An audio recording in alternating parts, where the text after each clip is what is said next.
It was a dark and rainy day in February when I was hit by a small red pickup.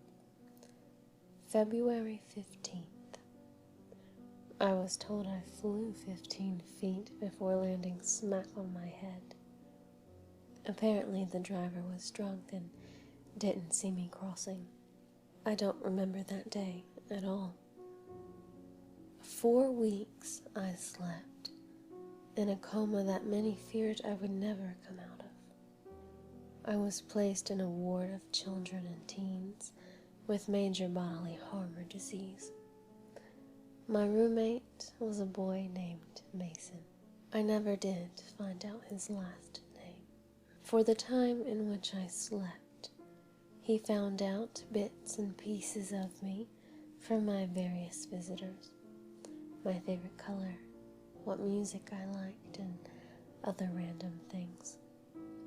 The day I woke up, I was showered with love and attention from my family, and it took me almost an hour to realize the presence of the boy laying in the bed beside me. He flashed me a lopsided grin and quietly went back to the book he was reading. Eventually, I was left in peace, and after about 20 minutes of mental debate, I spoke up and I asked his name. His voice was smooth and low and never failed to make me shudder. We spent the rest of the evening playing 20 questions and becoming familiar with each other. Eventually, my doctor would break our quality time and give me the lowdown on my injuries and what the healing process would be like. He told me that when I was hit, not only did I give myself a nasty concussion, but my legs were also broken in my oh-so-graceful landing. They said I had a 60% chance of ever walking again. We became close instantaneously. The nurses would laugh and say we already looked like an old married couple, bundled up in bed watching whatever soap opera happened to be on television. Mason would just flash me his trademark grin while I blushed and buried my face in his chest. We both had our good days and our bad ones, Mason and I. On a particularly tough day of treatment for him, we both lay together with him trembling in my arms. I'll never forget the feeling of his soft hiccups or the knot at the pit of my stomach. I finally got up the courage to ask him the million-dollar question. He had Hodgkin's disease. I don't think either of us slept that night. While my legs were transitioned from casts to braces, Mason's chemotherapy began. However, without fail, when I'd come back frustrated or in tears over a difficult session of therapy, he'd be there to comfort me with soothing words and reruns of I Love Lucy. Over the weeks, the chemo began to take its toll. His brown curls thinned to almost nothing. Dark circles took permanent residence under his eyes, and his skin turned as pale as snow. As my legs grew stronger, the day I was released no longer seemed like something to look forward to. The day we decided to shave his hair was the day I broke down. I told him I would do anything, give blood, bone marrow, anything to make him get better, faster. But he just shot me his smile that instantly made me melt and wiped my tears away. 60%. Mason had a 60% chance of beating his demons, same as me. On May 12th, I was officially released from room 104.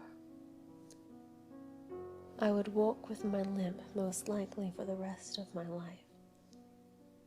Every other day I would visit Mason. Each time I would leave, we would take a picture together. Over the months, I could compare our first picture to our most recent one and see how much he was deteriorating. It was heartbreaking. August 17th was the first time that I lost him.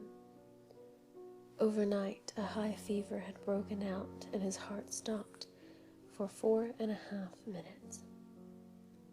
Those were the worst minutes of my life.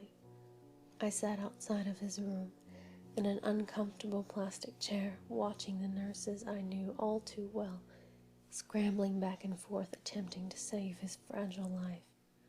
I didn't leave his side until he squeezed my hand, winked, and told me to go home and take a shower. After that, I vowed I would never let him leave me alone again. I guess the odds weren't in Mason's favor, for by the time Thanksgiving came around, he was almost a skeleton, but I didn't care. He confided in me that night, accepting the fact that his time was almost up and promising to wait for me on the other side. I begged him not to go, but he just lightly shook his head and rubbed soft circles into my back. He wasn't going to survive to see Christmas. That was 2 months ago. No longer being able to bear to see him hooked up to all sorts of machines, we decided to steal away in the night together. I bundled him up and we drove away in my mother's car until we arrived at an old cabin my family would stay in during the holidays. Mason and I couldn't be any happier. I don't care that I'm on the news every night or that every cop in the county is looking for me. All I care about is being with Mason forever. Even if his flesh is crawling with maggots and beginning to peel off his bones. Even if the smell of his rotting cadaver never fades from my skin. His lips are still warm at night, and he often whispers sweet secrets into my ear before we sleep. No one, not the police, doctors, or anyone else can ever separate us. I'm ready for them when they come. I made sure to bring the sharpest scalpel I could find when we left the hospital. But until then, I lay in Mason's arms, or at least what I think were once his strong appendages. And we'll talk all night until he takes me away. We'll be together forever.